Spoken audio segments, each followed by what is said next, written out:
Good morning, everybody. My name is Dave Finale, and this is Real Estate Talk TGIF, episode 268, brought to you by not only Real Estate Scale Builder, but Modern Agents, the Modern Agent team here in Northern New Jersey. Our objective is for you to experience what we do and just be productive. That's what our goal is, to make everybody as productive as possible when they look at what the experience can be. Today, we welcome an old friend of mine. Well, not old, but because we're both not old. A friend of mine from years past, and Ryan Hodge, coach. Just a great human being who's done very, very well because of his hard work and his mindset. And we're going to be right back and get right into Ryan. Thanks for coming, Ryan. We're going to be right back. Hit the video. Real estate agents, are you looking to acquire clients consistently to grow your business and income for a great lifestyle? Well, this is Dave Finale, and I'm here to bring you the Real Estate Skill Builder broadcast, Real Estate Talk TGIF, brought to you by Real Estate Skill Builder and the Modern Agent team. Again, welcome everybody. This is Real Estate Talk TGIF number 268, 265 in a row. That's weeks, over 5 years. And Ryan, you know what? I start every broadcast with the same question. So you have been on before. Don't know if you can remember the question, but the question is really simple. What does TGIF stand for? Isn't it? Thank God it's finale.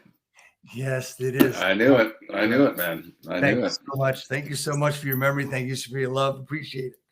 Ryan Hodge, man, you've been in real estate. It goes on. How many years have you been in the business? I came up on 15 years back in February. So 15 years as an agent, 10 years. We crossed the 10-year mark as a company owner this September. And it's really interesting. And I do use. I mean, you and I have known each other for probably 10 years, I would think, maybe.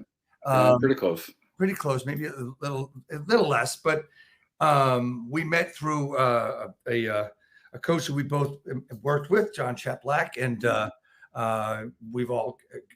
and I've stayed in touch.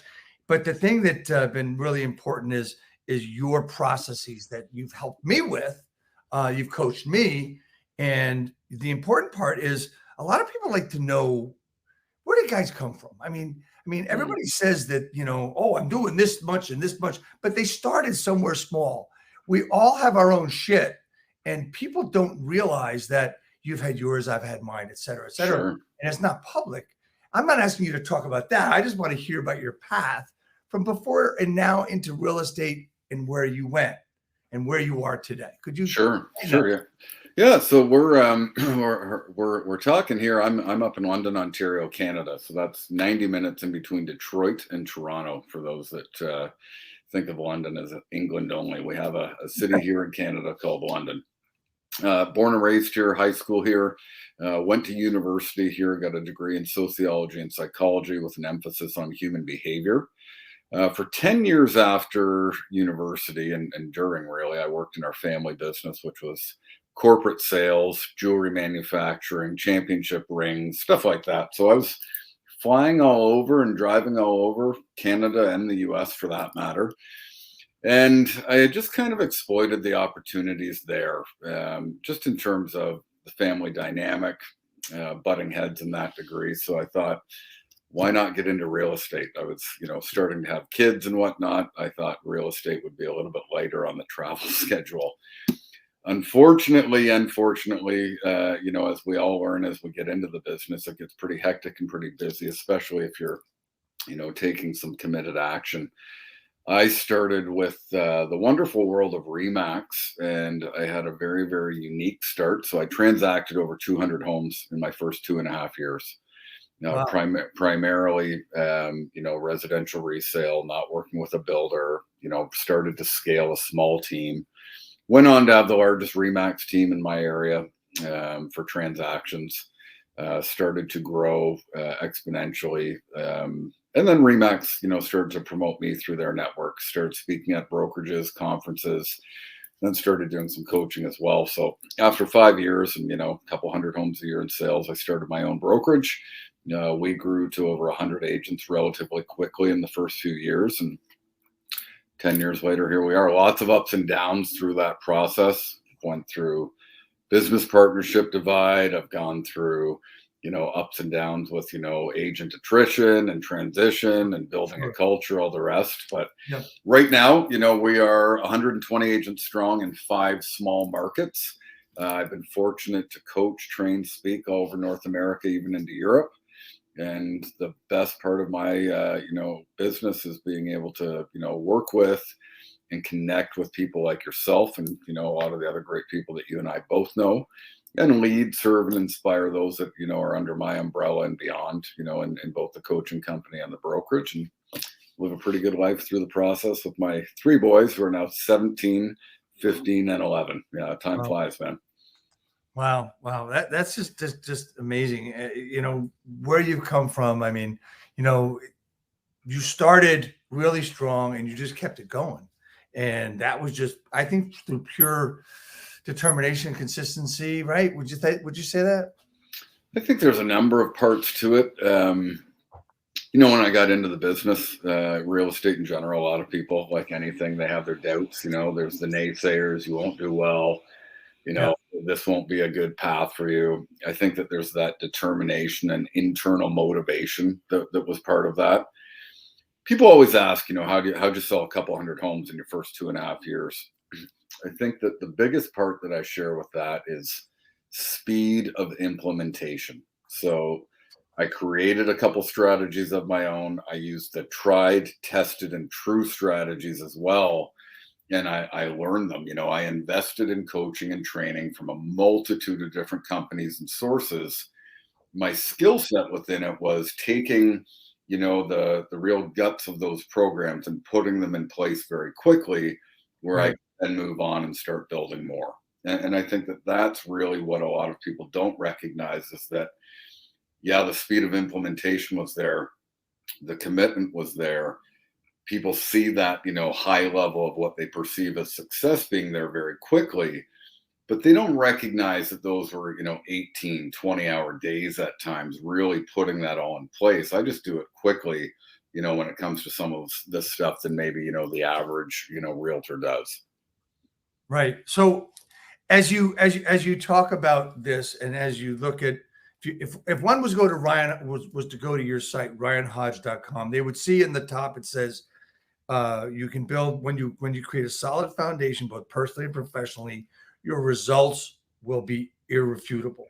Okay. So there's no question about that. And you had to have built that foundation.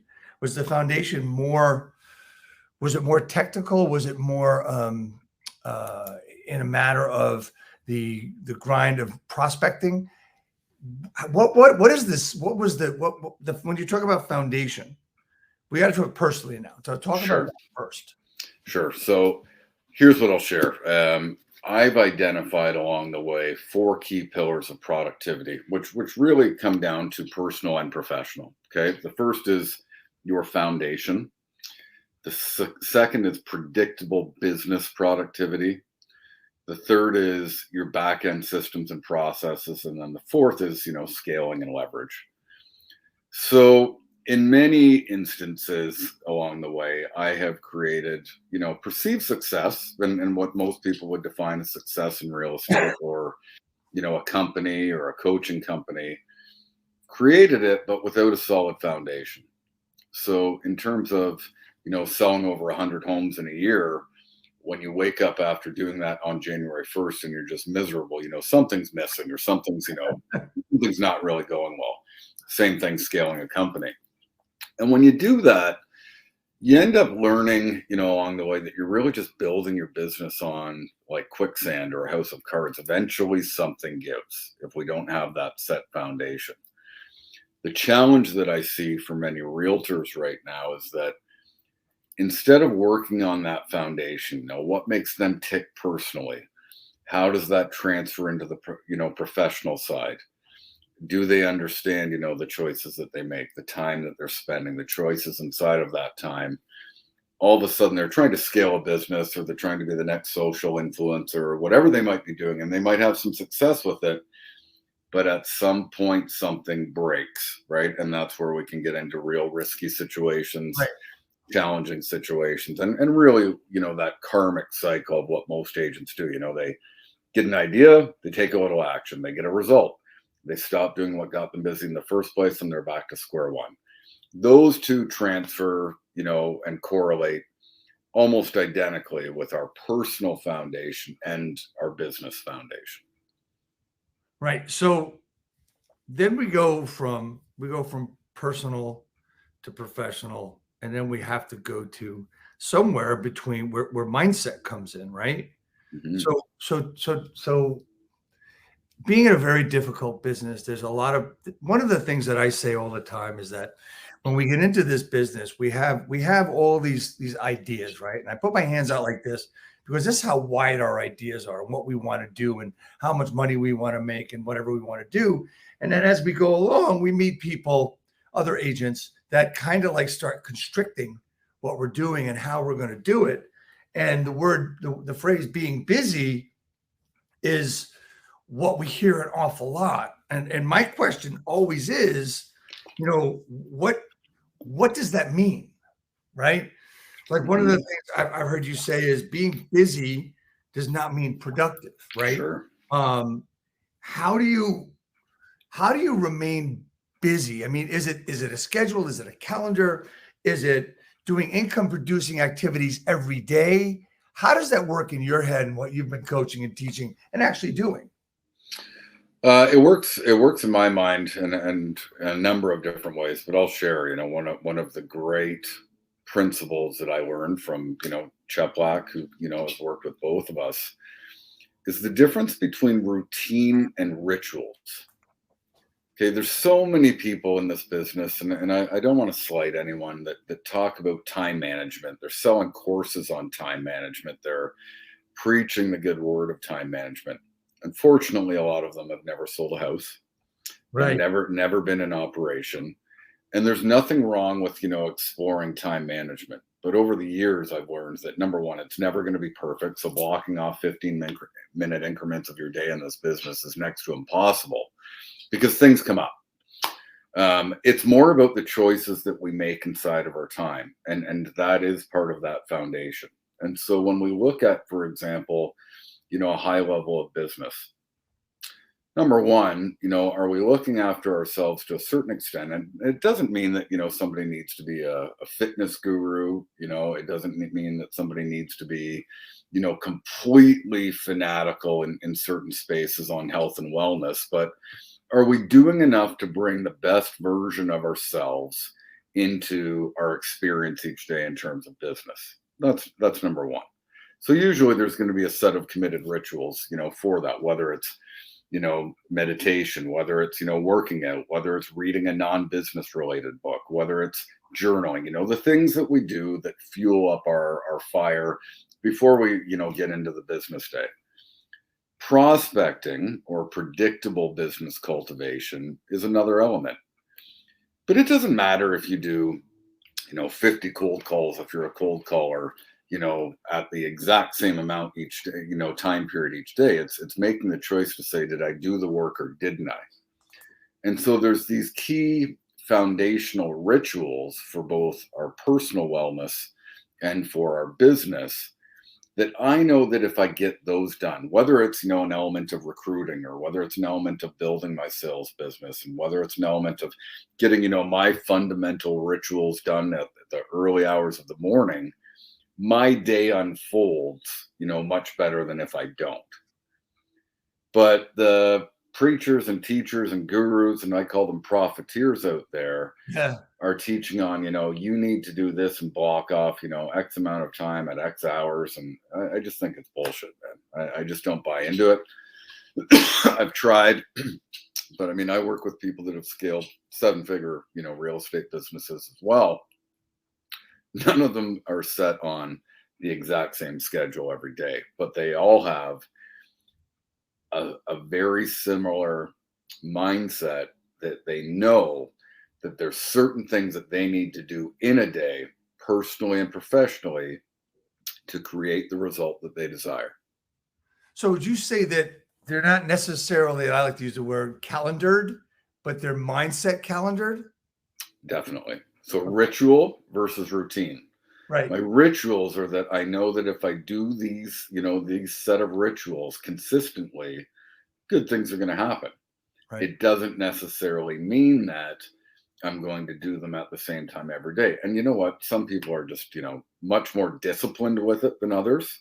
There's certainly days or times if I go speak in New Jersey and I come back at midnight, am I always going to get that workout in or, my rituals in when I get back? No. I know people that are far more committed in that space than myself. But it's, getting back on track when we're not. And I think that that's what has really happened in the last, few years that, a lot of the agents, broker owners, leaders, team leaders, whoever they might be, kind of living high off the hog, getting away from some of their rituals. Pandemic doesn't help. And now they're in a space where they're looking at, the element of back to basics, I guess. But I look at it more of like, what do we need to recommit to? Myself included, spaces that I've needed to recommit to in order to, create that momentum again, in order to, sustain some of the momentum that I still had, and in order to build the momentum that I really, truly want. Is momentum built on a daily basis, or is it built on just a routine ritual type basis? I believe constant space repetition in terms of, if we can continually keep doing the things that we know deep in the core of our spirit, our mindset, whatever you want to reference it, work, that just keeps that momentum going. And that's the thing, and why real estate's such a cyclical nature, karmic in nature, because that's circular energy. A lot of agents, again, they start, they stop, they have to go back to zero, which means they're going to have to start again. The ones that are highly productive, the ones that are, the upper echelon in our business, although they're varying degrees of, success or commission or whatever it is that you want to test and measure this by, they're very, very, understanding in the sense of they're committed to consistent action in certain spaces. Mm-hmm. So, all right. So we talked about getting back on track. Over the past couple of years, there's been a lot of distraction. There's also been the distraction of the really craziness of things selling like crazy and people getting into the business that, they didn't really have to. I go back to between like 04, 06, they're order takers, right? Yeah. And we kind of got that now. We're losing a lot of agents to, they can't make it in the business now. But just getting back to the thing about getting back on track and momentum. So there's been a lot of issues that I talked about. I mentioned this earlier about being busy. And I talked to a lot of agents. When I call agents on a daily basis, it's, I'm real busy. And I never understand what that means. But I know that most of us have gotten off track from our rituals that made us busy years ago. So is it important? We talked about consistency, right? Is there a trick to getting back on track, to getting the momentum back? To give you an example, to answer the question for you would be, go on vacation. You didn't do anything on vacation as far as prospecting. You come back and it's really hard to get back into the swing of things. That could mean you haven't done it for 6 months because you were busy. Is there, aside from just doing it, is there anything that you would tell people, say, look, this is what you got to do, this is how you do it? Or is it just diving in? I think that, the clarity comes in two ways. We either move quickly, swiftly, and clarity comes, right? As far as what's working, what's not, or we wait patiently. I don't believe that this is a good time to wait patiently to get business. I think that this is a very, very opportunistic state of real estate across North America, for that matter.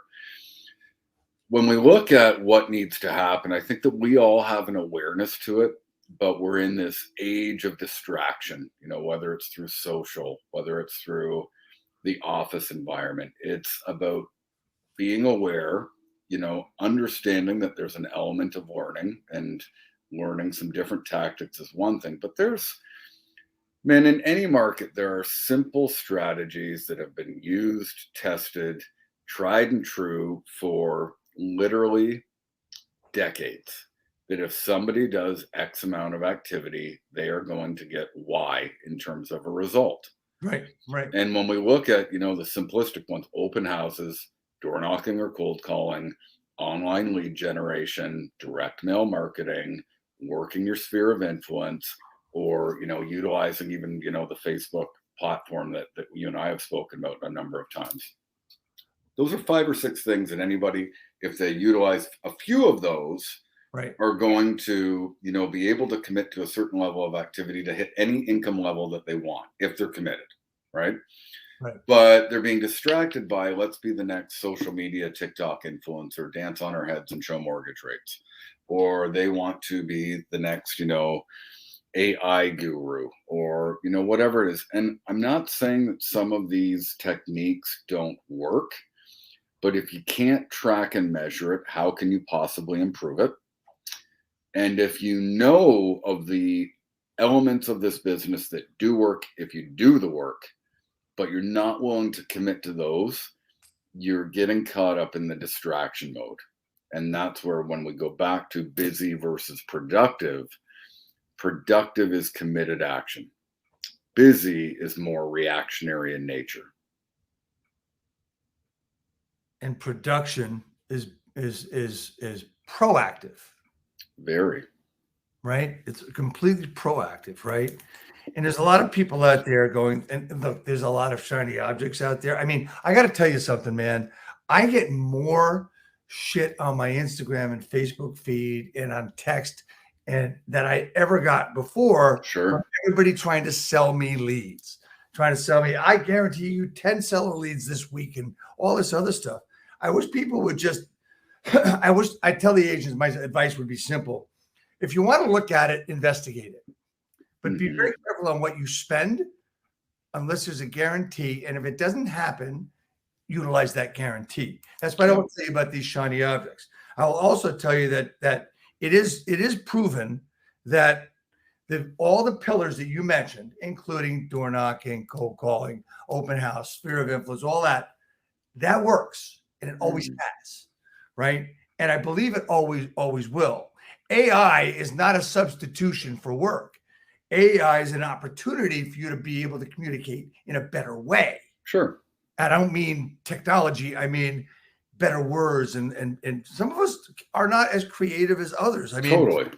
You and I've gotten creative over the years because of just, we listen and we honestly, a lot of us imitate what we hear, and that was one of my biggest questions over the years was when I got into coaching and stuff was, I don't want to sound like everybody I talk to because I thought that was fraudulent. And I had to talk with John, and John said, Dave, where do you think I got everything from? I learned it from my coaches, and that's how I started doing it. I just believed in one thing and moved forward. And I think every agent needs to do the same thing, is decide which one you're going to do, commit to it, and move forward. Which leads me to my next question. Is there any way, shape, or form that you can describe the word commitment? I know you know what it is. I mean, it's a guttural thing almost. Would you agree? For sure. So I think that when you look at, I guess, a lot of the hype around real estate, because that's really what we're talking about today. Right. Everybody's got a goal, and usually that goal is in relation to income. That's, the honest truth. Yep. So goals are nice in theory, right? They're an idea, though. Commitment means executing and implementing. And so I'll share with you for, I think, your viewers and whatnot. I talk a lot about, different laws of the universe, and these are just ancient principles, and often they're said different ways. But the law of intention, the law of intention says that in order for something to happen, we've got to direct our energy somewhere, right? That's really the goal, okay? But the law of action says that nothing happens unless something moves. So in this space, intention and action must align. They work in tandem together. And so there's a real gap between what most agents come into the business for, which is that idea, that goal, and then those that actually align the actions required to meet that goal, which is the intention. It makes so much sense to me. I mean, it's just, you know, the intention, and it's also what we're exposed to. And you said use the word distractions earlier, and you've also used the word noise, which what we're seeing and where we're being pulled every which way. So let's get down really to some of the nitty gritty stuff. And what we've been talking about without really using the phrase, or it can be attributed to new agents, but stuck agents, right? A stuck agent is, in my opinion, is someone that is doing business, and maybe they've gone down a little bit, maybe they've gone up a little bit, but they really can't move forward. They're just in this hamster wheel of production, or they've stopped producing because of they're blaming the market. Mm-hmm. So if I said, Ryan, what would be, 1, 2, 3 ways for an agent to get unstuck? Well, I mean, I think that, who the first question I would ask, that agent is who or what is holding you accountable, right? How are you holding yourself accountable? Which, by the way, somebody else holding you accountable is going to be far greater than you doing it yourself. I don't know anybody with the most profound levels of success on the planet that don't have some form of coach or somebody holding them accountable. So that's number one. And so somebody can make the decision. Do I want to hire a coach? Do I want to be a part of a training or mentorship group? What do I need to do? Do I just need an accountability partner? These are the things that people can explore. The other dynamic right now is exploring, people that are operating high-level teams with proven results. Because when you really look at it, the brokerage model right now versus the team model are drastically different. And I can share from my own experience, there are plenty of agents in my market, in my office, in any market, in any office that would greatly benefit from a good team right now. We have people in the office that are, 6-figure earners, right? But they're not even near what their actual goal is. I have people on my team that will net, multiple 6 figures this year being on a team. And so you can start exploring, what is it that you really want to create and what environment is truly going to support that? Because doing it 100% solo might not be the best option for a lot of people out there right now. Right. So moving forward, maybe getting help with a team and getting into action more than anything else. And one of the things I heard you say in one of your videos was the way we do business, or the story of our business is the same, but the story is the same, but times often change, right? And I think the best way for anyone to look at it is to really put their mind in a place of reality. And what I mean by that is, I could say slap yourself into reality, but I look at my personal situation and what I've tried to do, and we all have issues, we all have roadblocks. And I think the most important thing is to stop looking at what was behind you, but just look at what's in front of you. A lot of books, a lot of guys have talked about this. And the great part about it is when you're able to do that, you're able to have a different perspective about yourself. You can't think about, the biggest thing to call reluctance making cold calls is they're worried about what people are going to say about them, what they're going to think about them. What happens if they hang up on me? What happens if they yell at me?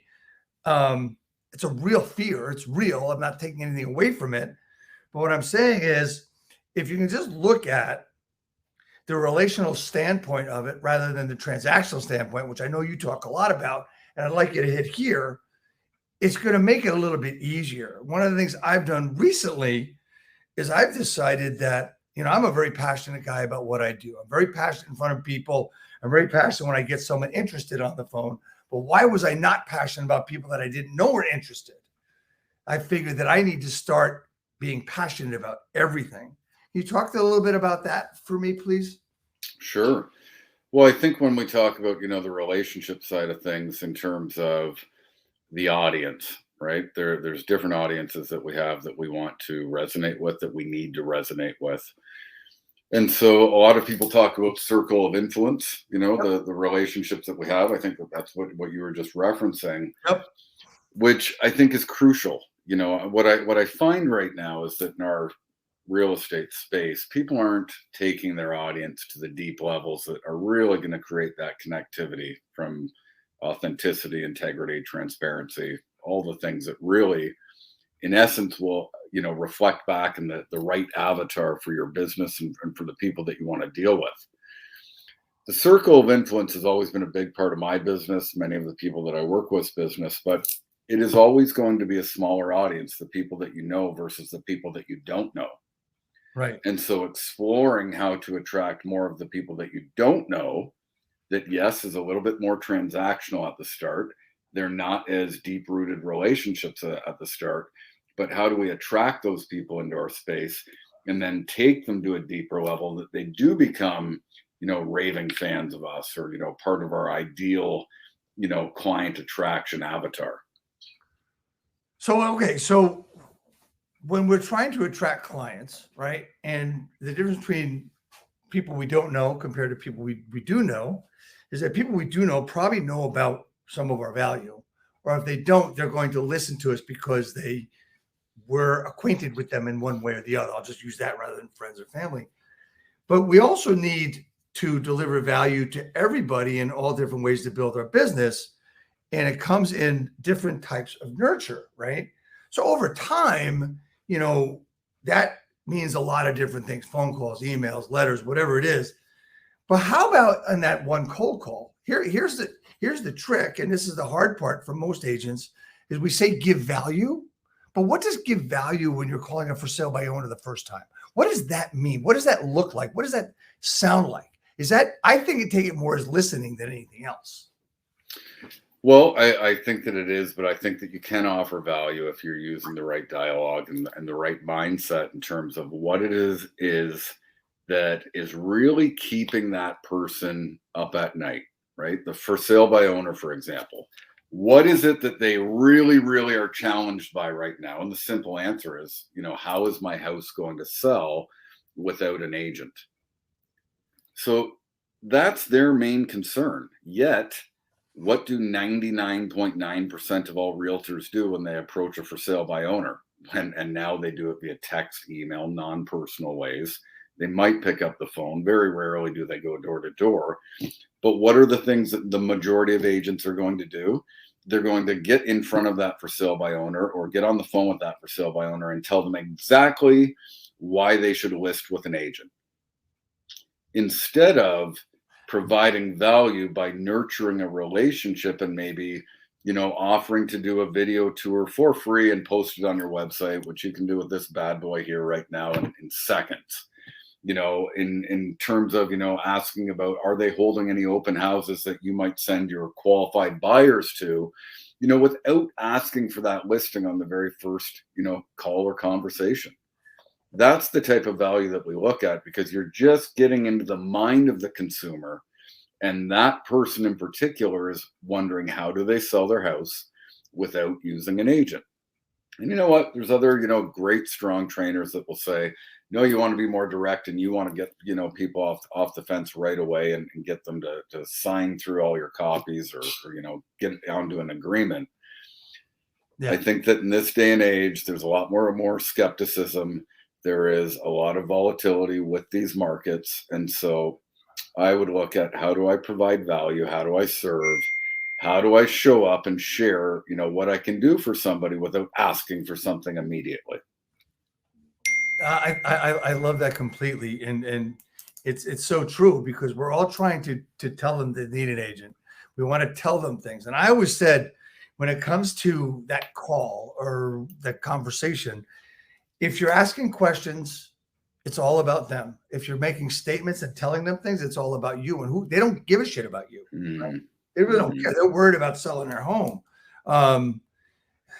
Is it, one of the things I saw you, I heard you say, or I saw you post, and maybe it was me, I'm not sure, I don't remember. What about the market today? I mean, everybody's saying, well, the market this and the market that. Oh, I need more listings, but there's no listings out there. There's no inventory.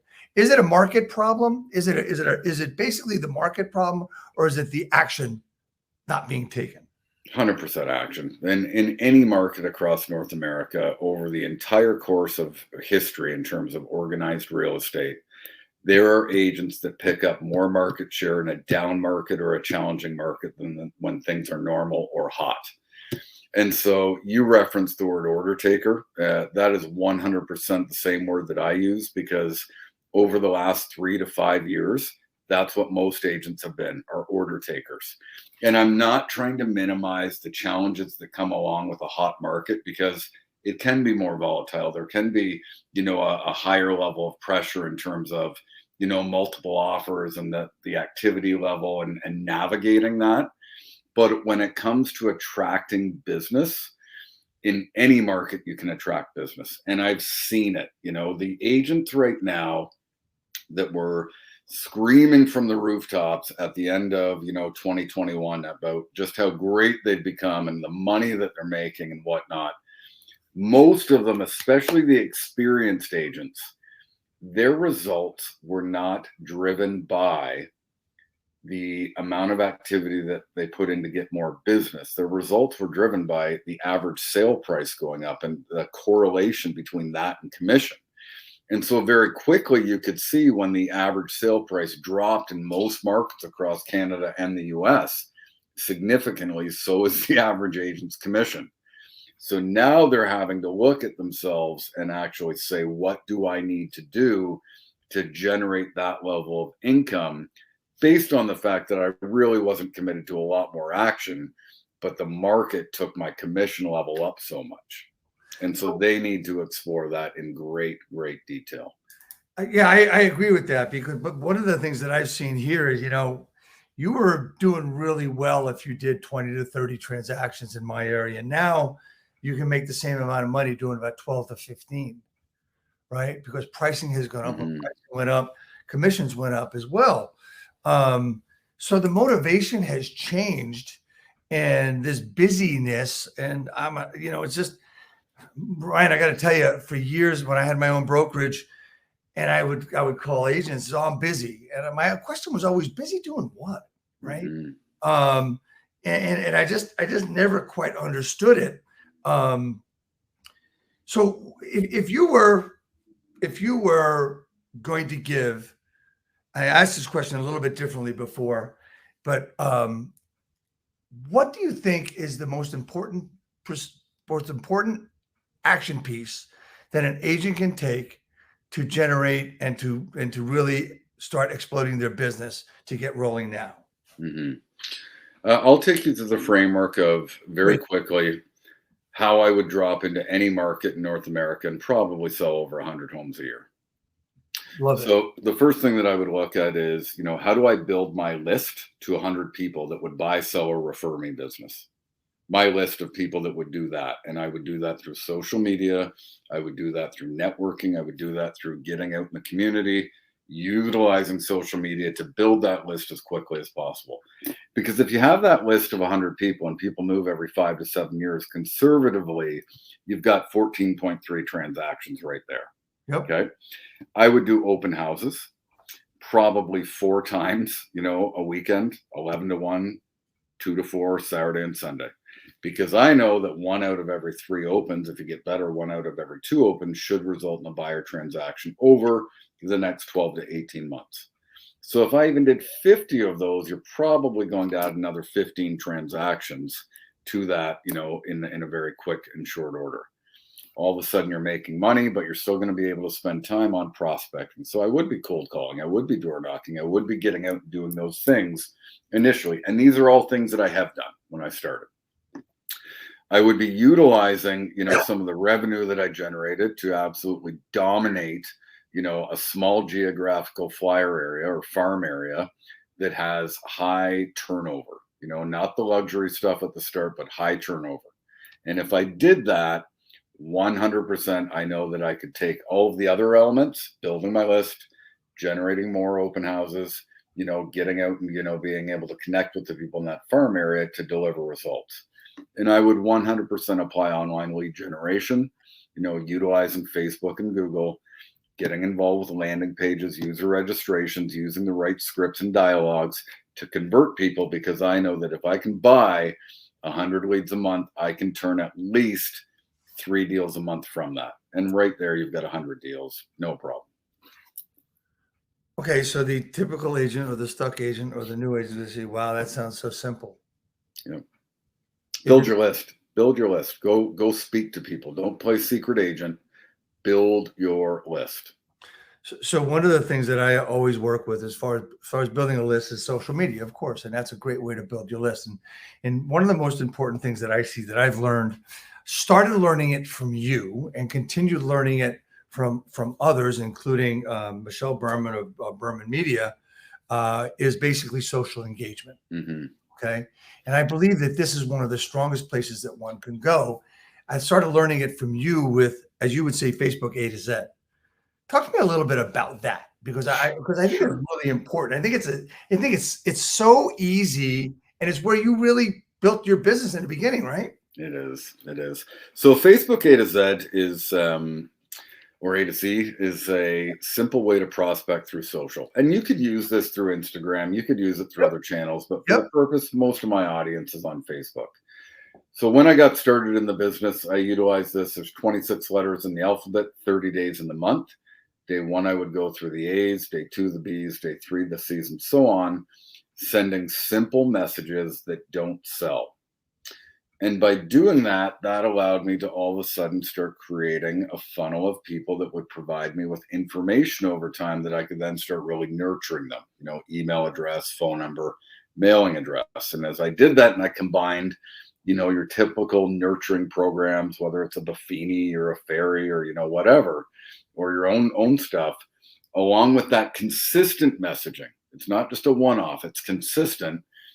That in my first 2 years led to about 65, 70 transactions. And that has been a primary way that I've done that much volume, and beyond, just from those 2 systems alone, year after year. It's also been the same system that I've utilized to, enroll or recruit most of the people into my company. And it can be applied to just about any area of business if we want to utilize it. And it is, in my perspective, one of the simplest things that somebody can do. So, Ryan, we're up on time right now, and your perspective is an amazing thing. I mean, I'm honored that you're here today and sharing all this with everybody else. I've got your Instagram up on the screen. I also have, let me see, this is another one. Is this the best way to get in touch with you, Ryan? Yeah, people can contact me on Facebook, Instagram. Instagram, I've got a link tree, so that will give pile of resources, including that Facebook funnel strategy in one of my YouTube videos. And people can connect anywhere. My website, of course, as well. So reach out anytime. Ryan, 2 things, and then we'll be finished. And again, thank you.